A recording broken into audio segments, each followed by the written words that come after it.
Are you blind or just desperate? You can't sit here. This table isn't for people like you. The cafeteria fell silent. Forks froze mid-air. The single mom's hands trembled around her lunch tray as the cruel words sliced into her. Her voice was small, breaking. I just needed a seat. A smirk formed on the supervisor's lips until another voice rose behind them, calm, deep, dangerous. Touch her again with your words, and you'll answer to me. She sits here. With me, and she doesn't leave until she eats too. The billionaire boss had spoken, and the room had never been more silent. The cafeteria of Grant Industries buzzed with noon-hour chaos shares scraping. Laughter bouncing off walls, the smell of warm bread drifting through the air. Yet at the table near the tall windows, the atmosphere was cold and rigid, lined with executives in crisp suits who guarded the space like a border and, walking toward it exhausted, hungry, unsure, was Lena Morris. A single mom with a heart full of courage and pockets full of emptiness. Her tray rattled from her shaking fingers. Not from fear, but from the hunger she'd ignored all morning. Her lunch was simpler. Small sandwich she assembled from home. Half an apple, saved for her son, Noah. And a tiny carton of juice she pretended was enough. She didn't see the sign that declared, "Reserved for executives." She only saw an empty chair. A chance to sit for the first time in 6 hours. But just as she reached the chair, a voice exploded behind her, cold enough to freeze the whole room.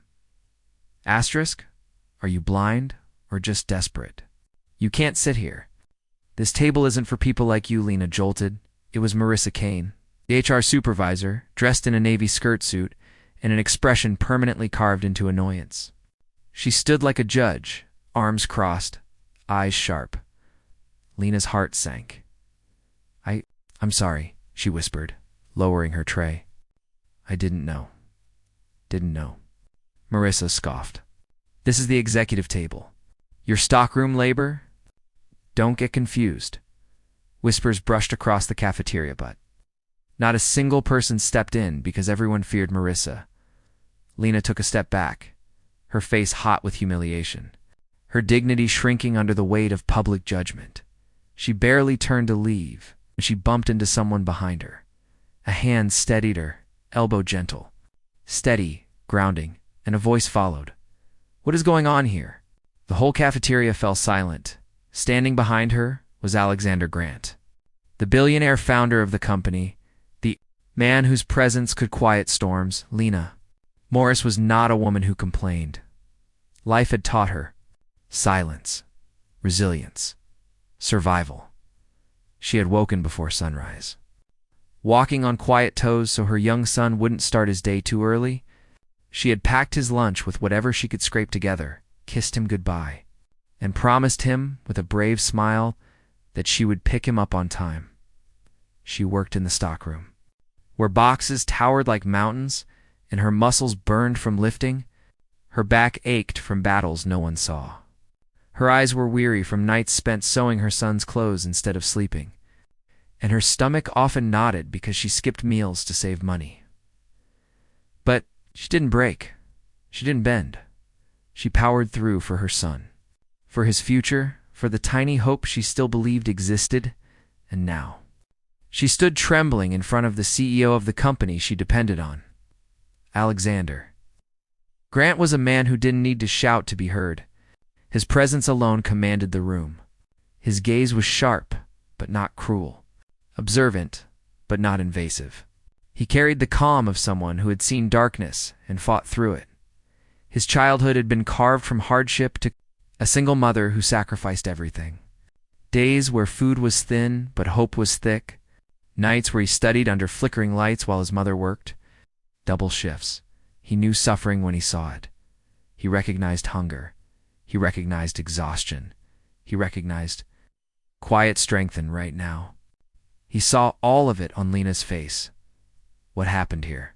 He asked, voice steady but laced with quiet warning. Marissa straightened nervously. Sir, she tried to sit at the executive table. I was enforcing rules. Alexander's brow lowered. Asterisk? So this is about a chair? He asked softly. Marissa nodded stiffly in humiliation. He added. Her mouth tightened. Sir, it's just policy. He stepped closer, not with aggression, but with authority that pressed like gravity, a policy that breaks people instead of guiding them, he murmured. Interesting. Marissa shuffled back Alexander, then turned to Lena, his voice softening. You wanted to sit? She nodded, eyes lowered. He gently lifted her tray from her trembling hands. Then you sit, he said. She blinked. Sir, I don't want trouble. His voice dropped to a tone the entire cafeteria felt. You are not the trouble. He said, Anne, you will sit with me. Marissa's face flushed with shock. The cafeteria exhaled in unison. Only. If you eat too, his gaze drifted to her half-eaten sandwich. You look like you haven't eaten properly in days. Tears stung Lena's eyes. She turned away, but he saw them. Executives watched with held breath as Alexander guided her to the chair beside him. Conversation died around the room. Lena sat slowly, unsure if she belonged. Alexander scanned the cafeteria once, then focused on her. What's your name? He asked gently. Lena, in your department. The stockroom? Do you enjoy the work? She hesitated. It pays the bills. And your son? He asked. Her gaze softened instantly. He's everything. Alexander smiled faintly. Little ones often are. She looked up. How did you know? I recognize the tiredness of a parent who loves too deeply to quit. Something warm, most. Protective settled in his expression. You remind me of my mother, he said quietly. She raised me alone too. Lena's heart swelled. She wasn't alone in her struggle. Someone finally understood as they ate. Marissa hovered nearby, stiff with fear, pretending to check her tablet while eavesdropping. Executives whispered, their faces pale. Alexander continued speaking softly to Lena. You're intelligent, he said. You think before you speak. You move with purpose. That's rare. She flushed. I don't know if I'm special, sir. People with true strength, he replied. Never think they are. Lena swallowed hard. Her hands, calloused and tired, rested on the table. She had spent years being invisible, yet here she was, seen more clearly in 5 minutes than in 5 years. Marissa attempted to speak, sir. If I may, you may not, Alexander said calmly. Not right now. Her mouth snapped shut. The cafeteria held its breath. When Lena finished eating, she stood to return her tray. Alexander rose with her. Lena, she turned. I want to see you in my office tomorrow at 9, he said. A ripple traveled through the room. Executives exchanged glances. Marissa's face drained of color. Lena froze. Sir, am I losing my job? His expression softened. No, Lena. You're about to get a chance you deserved long ago. Asterisk the next morning. Lena sat across from him in his private office, her knees shaking, her heart galloping. Alexander placed a folder in front of her. I reviewed your work, he said. Your supervisor's notes, your attendance, your suggestions, everything. Lena's throat tightened. You are overqualified for where you are, he said gently, and underappreciated. She blinked, stunned. I need someone in employee relations, he continued. Someone who understands people, someone who knows struggle, someone who cares. Her voice trembled. Me, but sir, I don't have a degree. You have experience, he said, and empathy. He slid the folder toward her hand. That is something no school can teach. Her eyes filled with tears. And Lena, he added, voice soft as a promise. You never again need to ask if you can sit somewhere. You belong everywhere hard work exists. Weeks later, Lena walked into the cafeteria again, this time with confidence. Her new badge glowed on her shirt. Her posture lifted. Her smile re-landed when she passed the executive table. Something remarkable happened. Executives stood. They greeted her respectfully. Even Marissa lowered her gaze in apology.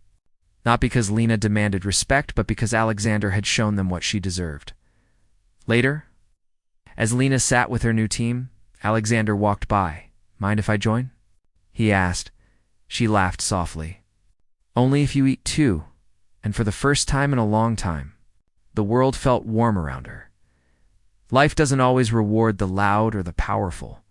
Sometimes it lifts those who walk in quiet strength, unseen but undefeated, and sometimes one person finally sees them. If this story touched your heart, tell us where you're watching from. Share your thoughts in the comments and subscribe for more stories that honor silent heroes who deserve to be seen.